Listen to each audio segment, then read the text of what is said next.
నోరూరించి మిరపకాయ బజ్జీలు వావ్ కదా. మీరు ఎంతమందికి ఇష్టం చెప్పండి నోరూరించి మిరపకాయ బజ్జీలు. ఏం చేయలేదబ్బా, క్యారెట్ అంటే కరివేపాకుతో చేశాను. ఇదిగోండి, ఇదేమో కరివేపాకు పకోడీ, ఇదేమో మిరపకాయ బజ్జీ. అఖిల్కి కరివేపాకు పకోడీ కావాలి.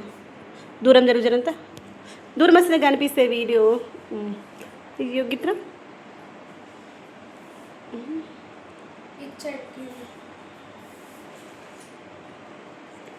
Focus on excuse me. కనిపించింది వెనుకకి వెళ్ళి కనిపించింది.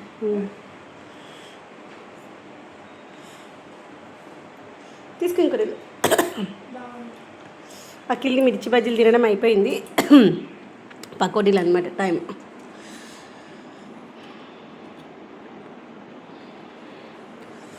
ఇవి వాళ్ళ నాన్నవి. ఇగో నాకు ఇవి ఇష్టం అన్నమాట, మిరపకాయలు ఫ్రై చేసుకొని తినడం.